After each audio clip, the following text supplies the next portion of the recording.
Hey everyone, welcome to another sit down with Michael Franzese. Hope everybody is doing well. And today I got a very, very special sit down for all of you. It's one I've been waiting for. I would call him a dear friend now, two dear friends actually. The one and only Mike Tyson. And I know I've been announcing this over the past several months, but we finally were able to nail Mike down. He's got a heavy schedule. He's going to be fighting again in December. Lennox Lewis. And I can tell you, he's in great shape. You'll see it. But man, when he hugged me, I felt it. I don't want to go in a ring with Mike Tyson. Another special guest is Patti. And Tom and Mike go back like 25 years. They were kids together, both fought under Cus D'Amato. You know, they got great stories and just a great friendship. And Tom's a special guy. He's actually the county supervisor, San Joaquin County, and he's become a very dear friend too. So I'm really excited about this. And you know, everybody knows who Mike is. I mean, Mike probably is one of the most recognizable people in the world, just like Muhammad Ali was during his day. Everybody knows Mike Tyson. Most people know his story, you know, where he came from, and to see what he's been through and where he has gotten himself to be now is what's really impressive. You get inspired and encouraged and happy when you see a guy from the neighborhood that went through so much stuff in his life, happens to meet one guy, and you'll hear it, that had a tremendous influence on him, a tremendous impact, really changed his life. Even though he had some challenges afterwards, I mean, he's the youngest heavyweight champion, you know, at the age of 20. He's fighting again. You know, who knows, he may be the oldest heavyweight champion again if he wins, if he goes that far. What I love about Mike, he's very honest, very sincere. There's no BS about him whatsoever. He'll tell you that. So it's a great interview, great sit down, I should say. You're going to enjoy Tom too. I love when I get two guys together that have a history. Mike and I spoke on his podcast on Hotboxing a while back, and we become good friends. So that's the story. So tune in. With no further ado, as they say, here's my sit down with Mike Tyson, Patti.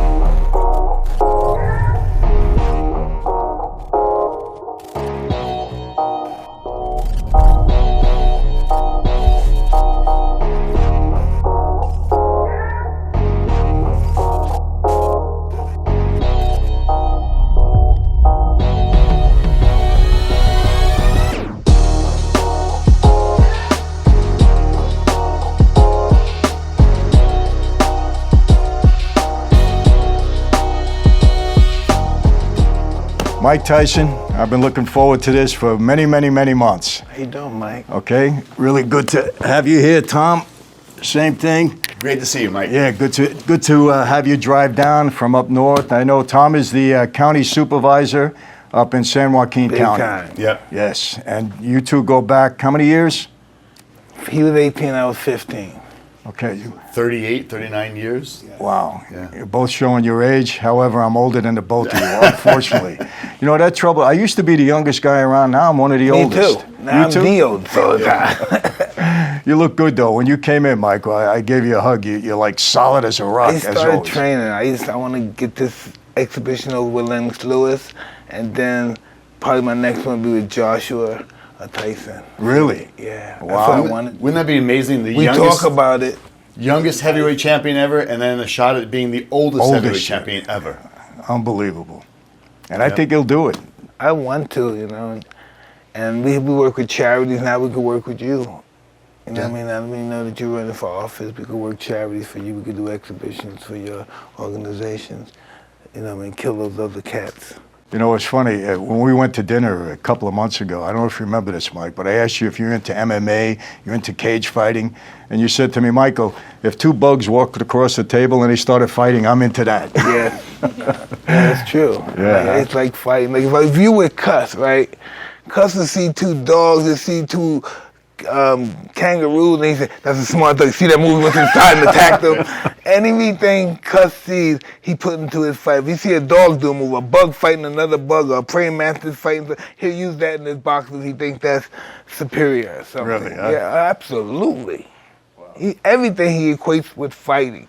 Talking, sitting down, drinking water, everything.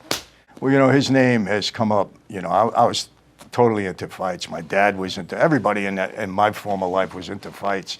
And every time Cus's name came up, I mean, people had a lot of respect for him on the street, no doubt, for what he did. Yeah, he was one of those guys that was very important to him. Like if I was to say to him, he was very proud to be Italian guy. If I was to say to him, if he was to see Jersey Shore, Right. he would, well, you know, he's the older type. And you see how they act. He said, they're not Italian. I said, what you mean? Cuz they're Italian. Cuz look at this Italian show. They're not Italian. And that's just, Italian had to be a certain way. You had to be this way in order to be Italian. You could be born there, lived there for 20 years, and if you didn't act a certain way, no, he's not Italian. You had to carry yourself a certain way. Exactly. Integrity and How do I pride. know that, right? I grew up with him. Well, with Cus, everything was character for him too. Yeah, huh? character. And he instilled that in his fighters. It was very important to him, right? You know, Cus had a rough life. You know, the police killed his brother in 1927. He told me that killed his father. Yeah. Huh? Yeah, and then, Cus interesting and tough. Yeah. When you sat down with Cus, you talked about boxing was the metaphor he used to develop a person's character. And he said, not all my fighters become champions, but you apply the same principles in life as you'll gain through this sport. You'll be successful no matter what the endeavor. And that's what he constantly harped on, working and developing a person's character. Think about a lot of boys that come to him, mixed up, confused, problematic, no other option in life. Cus would peel back like an onion the layers that they maybe inhibit and hold a person back and get them to their creative, their explosive, and their full potential. And that's what Cus did time and time again. He did it for my dad. He did it for Floyd Patterson when they trained together back in the 40s and 50s. My dad and Floyd Patterson trained as boxers, and then Mike and I, to span those decades, Cus had influence for thousands of boys. Amazing. He just had a sense. He's seen greatness in No, somebody. he's totally different. Can't explain him. Yeah. Huh? Totally a different animal. A legend, though. You know, it's funny. A while back, I had to sit down with Joe Egan. Oh God, I love Joe. You know, he's like one of my Well, you best know what he friends in said the to me? whole wide world. He said to me, he was describing the first time he was your sparring partner. And he said, you know, Cus said to him, just get over there, get in line or whatever. And 3 or 4 guys were ahead of him. And they go in the ring with you, and you knocked every one of them down.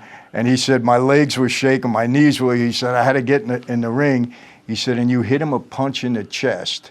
He said it was like lightning struck in his chest. He said he felt it all through his back. He never told me that. Yeah, that's what he said. He never told me that. And then he said, but I didn't go down. I didn't go down. And he said, you called him the baddest white man on the planet. The toughest white man on the planet. He was great. Listen, you gotta see, listen. If you want to see some gangster characteristics, you need to see Joey in Birmingham, England. Yeah, The whole stuff. Yeah, the whole. He's the don. Yeah, he loves you, man.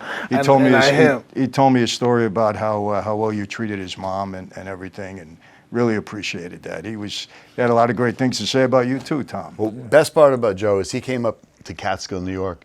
And there's trials and there's tribulations, and Joe became one of the boys. He became one of us, and we have that bond. Listen, I don't know if I'm supposed to say, Joey's one of those guys that fought the English over there. What you call those guys again?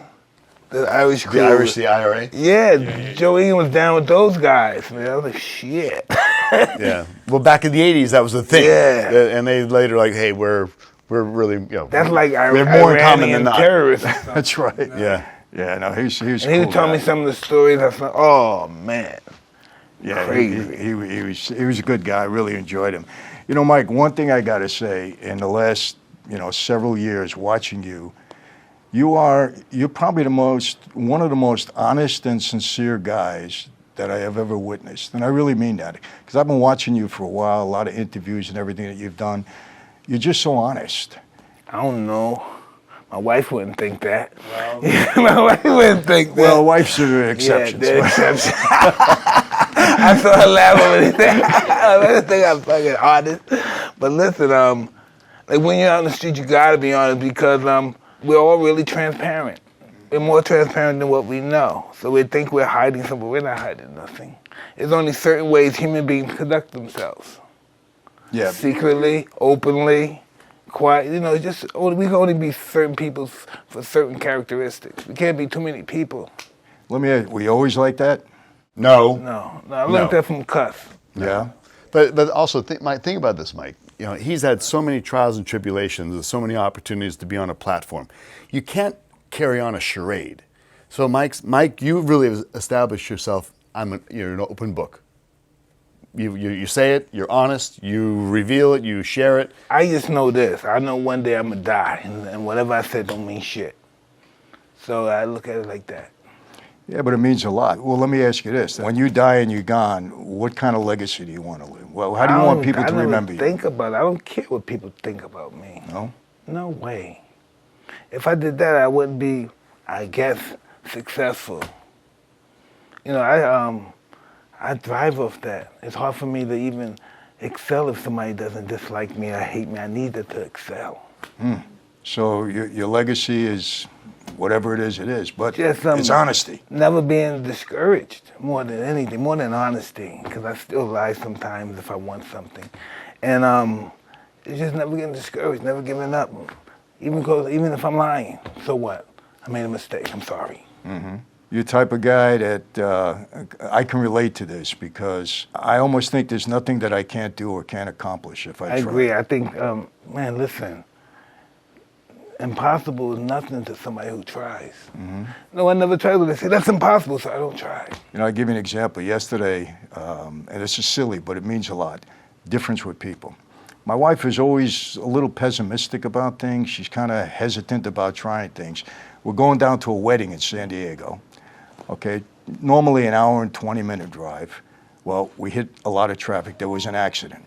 And she said, well, let's turn around. We're going to miss the wedding. My daughter was in it. Miss the wedding. Let's go home. I said, no, I'm going to get you to the wedding somehow, some way. Okay? And we got there just as the wedding was started. And I said, if it was up to you, I said, you think I'm driving 100 miles an hour to go eat lunch or to go back home? I said, we're going to get to the wedding. I feel I can always accomplish something if I try. I mean, not being unrealistic. I understand, but if I was in that situation, I would say, imagine what they're going to say if we don't get there. They don't see us there. We betrayed them. We let them down. Exactly. See, I don't think women think about that. No. You know what I mean? She was ready to turn around. I said, we're going to turn around and go home and then come back again and all this traffic. I said, no, we're going to make it there somehow. We got there. But, you know, I think that's a good quality, Mike. You know, I mean, Cus D'Amato, don't matter whatever happens, never get discouraged. Fight to the end, till you die. Never stop. Let me ask you a question. Walking into the ring, you ever get scared? To death. Really? Yeah. You never look scared? Well, that's the whole thing. Boxing is like acting. You always project what you don't feel on someone else. You know, but I found out that as I got older, I found out they're more scared of me than I am of them. 100%. You know? So once I found that out, you know, I almost stopped training. I love somebody. That's the truth. Every fighter overcomes fear. Every fighter. I mean, but it never leaves you. You keep it to the day you die. Yeah. Michael, think about it, like if something happened, you had to spring in action. You don't have time to really, mentally think about the ramifications. You'll spring into action. You'll defend yourself, your friend, your family, your wife, whoever, whatever you have to do, you'll do it. Right. But if you say, okay, tomorrow at 12 o'clock, this is going to occur. The guy may have a knife, a weapon. He's going to assault you. You'd be like, whole nother dimension of psychology is unfolding, and internally, of course. So fighters learn to control it. Yeah, you're going to have that fear. But that's the difference between a hero and a coward. In spite of how you feel, as Cus would teach us, in spite of how you feel, the hero steps up, the coward runs away. And that history is rife with those experiences. But this is one thing, because never give a coward some heart, because they'll kill you. Yeah, huh? Which means you can never show them in the ring. In life. Yeah. Same thing. But you can never show them in the ring? No. I mean, if you got hit? Even in life, same thing, poker face. Yeah. You know, it's funny, we had this, I can't get into that. I was going to go into something with the sit down with Sammy. I can't. Oh, come on, please, I need to hear that, please. Because I talked to Sammy on the phone not long ago, and I think he's an awesome guy. he is old school to the T. Yeah, he's going to be that way forever. He can't stop. I got to put something to rest. For those of you that haven't been paying attention, please pay attention now. In my former life, people would say, were you afraid of Roy DeMeo? Were you afraid of Sammy Gravano? Were you afraid of these guys? What did I have to fear? I'm a made guy. If Sammy was mad at me or Roy DeMeo was mad at me, we're not going in the ring to fight, okay? We're not going to go and have a duel in the middle of the street. If somebody gets an order to kill another guy in that life, They're not going to know about it. You're not going to telegraph it. You know, you got to understand something. Made guys don't fear one another. You might fear your boss because he's got the power of life and death over you. But anybody else from another crew, another family, you're not in fear of these people because you don't have to be. And remember this, if you get an order to take somebody out, you're going to take them out. You're not going to go and talk to them about it. You're not going to fight them first and say, whoever wins, wins. We were all capable of doing what we had to do. So there was no reason to fear one another. So every time you hear that, just get it out of your head. Made guys were not in fear of one another. That's it. We had to sit down. And he and I are different. You know, he's a gangster. I was a racketeer. A little bit different. You know, but so the clip that they showed yesterday, he actually got pretty heated with me at one point. He said, "I'll eat you alive." You know? Really? Yeah. You know, Really? yeah, he's 75 years old. He's this big. He said, "I'll eat you alive." And so some of the comments were, you know, "Mike, were you scared?" I said, "Come on, you know, scared of what?" You know, but but I tell you, he is a trip. He is a trip. I mean, he hasn't changed one bit. Really? No. Yeah. Well, I shouldn't say that. I mean, he's different in that his thought process is different. But as far as who he is inside, yeah, I mean, it was. It must be hard to let that go. That's just something. It is hard. You know, it really is. You know, look, even me, I mean, it's still part of who you are. You know what, Mike? You don't ever, it's like you say, you could take the boy out of Brooklyn, you can't take Brooklyn out of the boy. It's still part of you in some ways. And, you know, I think hopefully in the good ways. Because, you know, in that life we learned a lot about respect and discipline and, you know, respecting authority. You had to respect authority in that life, you know, and discipline was a big part of it. You know, so, but Sammy... But God wanted everybody to have their own thought. They don't want one person to dictate to everybody. Who's that? Yes, that's God. You don't want one person to dictate to the whole world. That's right. No, that's not. That's right. That's not good. But also, would you agree that one of the most important things in life is transition? Oh, where no you doubt. start your life and where you go, when you Adaptation, grow, when you learn lessons. So, you know, that's the best, really the best qualities you're ever going to have is where your beginning is in your transition, how you've learned lessons, how we've, you know, discovered God or spirituality or new motivation or purpose in life. Much different than what you thought when you were a kid. No doubt. Do you believe you still be here doing this? If what? Didn't you think somebody would have killed you by now? 100%. I just turned 70 years old. And there was a time. Brother. You look really good. Thank you. Not as good as you, but No, good. you look really good. Thank you. When you think of 70 years old, you think of somebody in a cane or something. You know, you just think of that. Well, my dad passed away last February at 103. Wow. 103. Wow. Got out of prison after doing 40 years at the age of 100. He was the oldest inmate in the system when they let him out. Oldest inmate in the system. But I'll tell you a quick story about my dad. I go to see him. My mom had just passed away. And he was in prison. They wouldn't let him out. We tried to get him out for the funeral, wouldn't let him out. So they gave me a special visit in the attorney's room, right? So I go see him, and he's depressed. I never seen my dad depressed, ever. And I said, "Hey, what's wrong?" He says, "What do I got to live for?" He said, "My wife is dead. I'm in this place, blah, blah, blah." He's going on and on and on. So I looked at him, and I said, "Hey, you getting, you know, down on me? What's going on with you?" He said, "What do you mean?" You know, he got a little bit insulted. I said, "I don't hear you talk like this." I said, "Let me remind you of something. 1967, we're in Judge Mishler's courtroom. He just sentenced you to 50 years in prison, 225s running wild, right? He looked at you and he said, 'Mr. Franzese, you got anything to say to the court?' And he said, 'Yeah, Your Honor.' And he leans over, he said, 'I'm going to fool you and everybody in this courtroom. I'm going to do the whole 50. This is what he said, right? And I said, 'You remember that, Dad?' He said, 'Damn right.' He said, 'I ain't dying till 2017 when I walk out of here. I keep my word even to that rat judge.'" That was his exact words. And that pepped him up. Yeah. And he did every day of his time. Everybody else is dead. Yeah. All his co-defendants, the judge, the prosecutors, the FBI, they're all gone. He was the only one. He said, "I kept my word." 103. Did you ever talk like that? How do you feel? Oh yeah, all the time. You know, he said, "Look, you know," he said, "they're not going to get me down." There's different ways to look at it. He had a certain principle about him. Look, Mike, they could have hit him with bayonets, baseball bats. He was never going to say a word. It was just his principle. He took an oath he was going to die by it, no matter what. And he did. Never said a word, would never. Did the whole 50 years. He was framed, by the way, My dad was no bank robber. He was 100% framed on that case. I'll take that to my grave. Yeah. Because we investigated that case. It was a bad case, right? Would never flip. The flip side of that is like I try to, make him understand. I said, Dad, but our whole family was destroyed. My mom, 33 years without a husband. She, at the end of her life, her relationship with my dad was ugly because she blamed him for everything that went wrong. My sister dies of an overdose of drugs.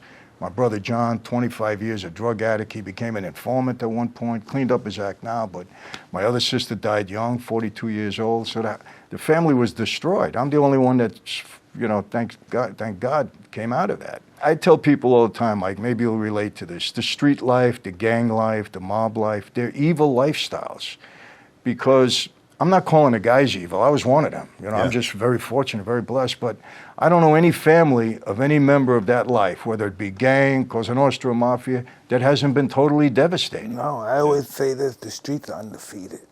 Exactly. Can't beat them. You can't beat them. Yeah. You can't beat them, especially today.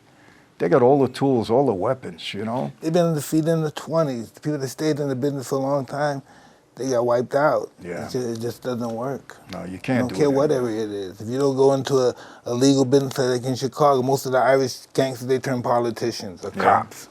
Or their sons became cops and they stayed in control of the business. But it's just, you just got to stay out of that street. The streets are going to kill you. No, it's bad. There's no loyalty, there's nothing. Everything goes. In life, there's no rules in life. People don't understand that. We live in life, there's no rules. Mm-hmm. We have laws, cops, but in life, no rules. Everything goes. You're right. Everything.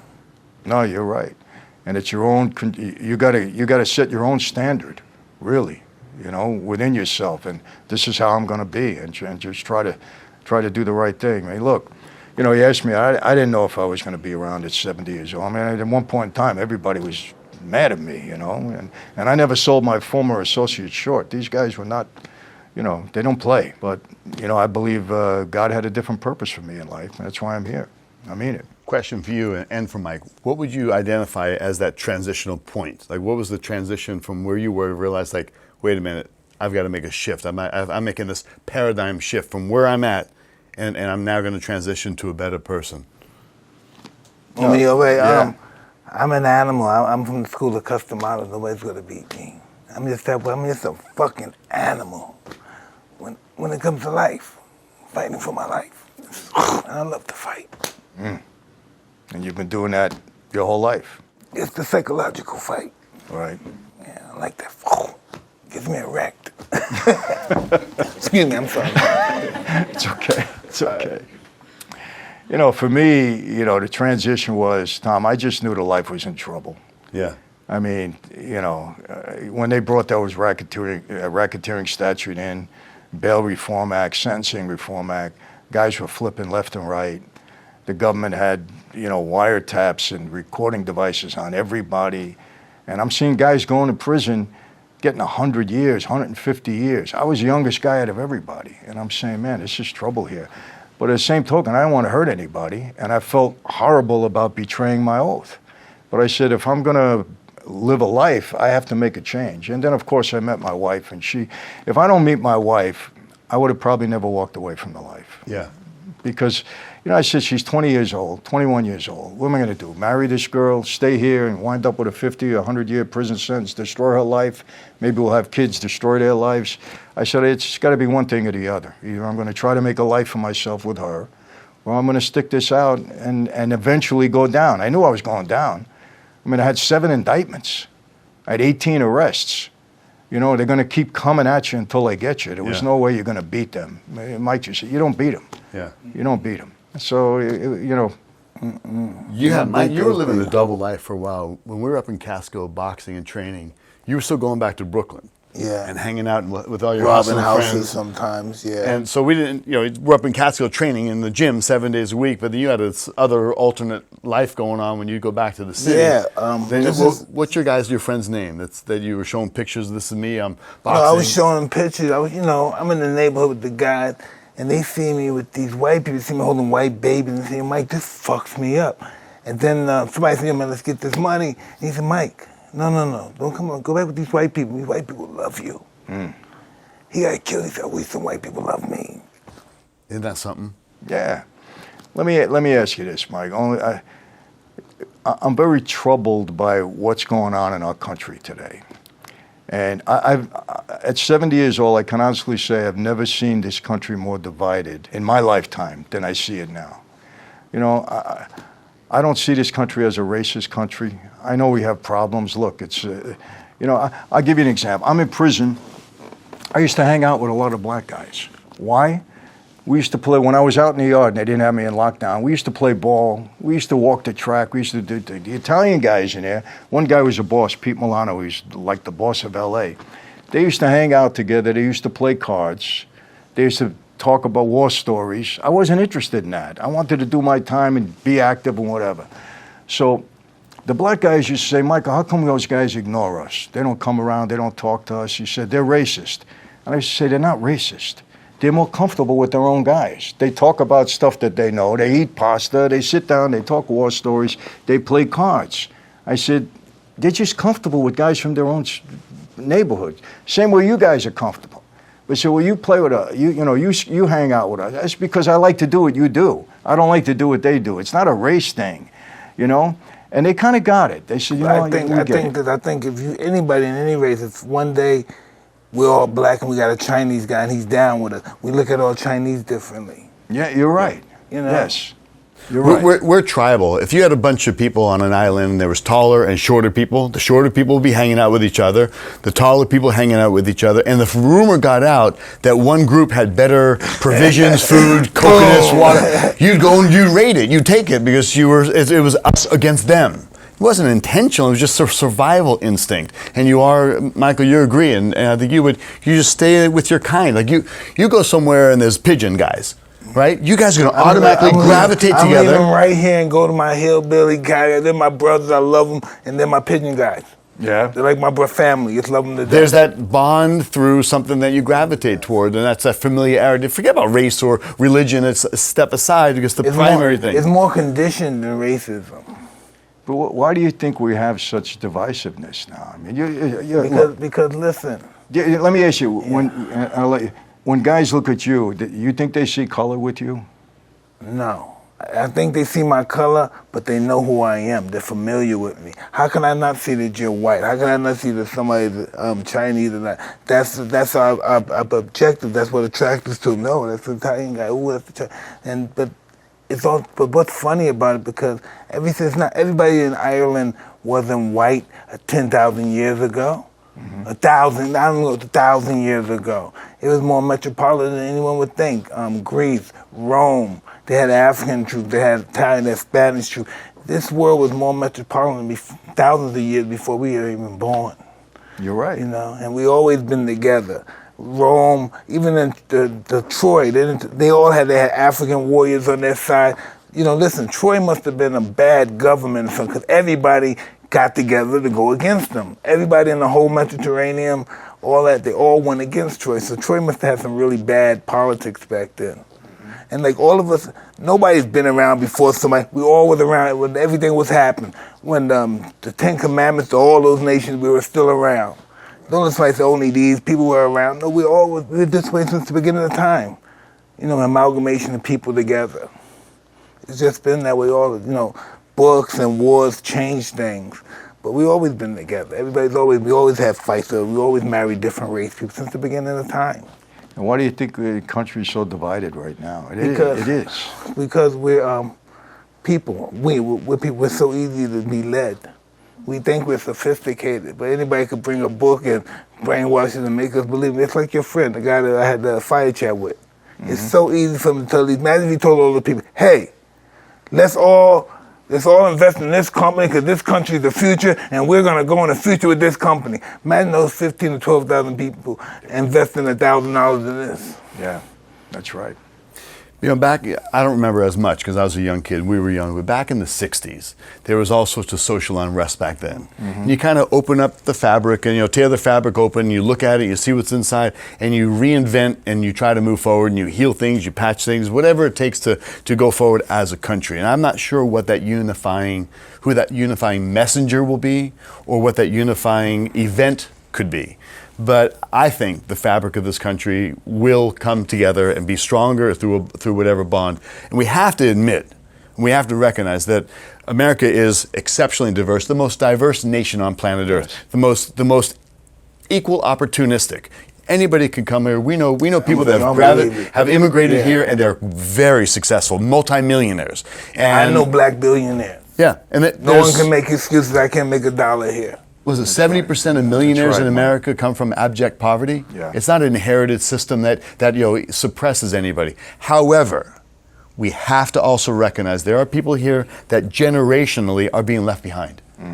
And so let's look at that. Now, it's not a we owe them money. It's what do we need to do to institutionally, what do we need to do for vocational training? What do we need to do for job opportunities so that they can live? Because amongst that group, some of them will be workers and be very productive and perform and provide for a family. Others will say, you know what? I can put together a business. Several of us are going to get together and create a bigger and bigger enterprise and opportunity. So we have to give them the tools to do that and an education and a support network. But if you give me $300 a month, why I have to learn some fucking skills? Don't. Yeah. No, You right? And if you gotta give me some money, like, even right this minute, why would I train? If you're gonna pay me to chill out. Yeah. You know, that's just the real deal. That's what we got caught up to. And now we have that, and now we have the entitlement era. Yeah. Yeah. It's crazy. Imagine that. Public assistance and entitlement.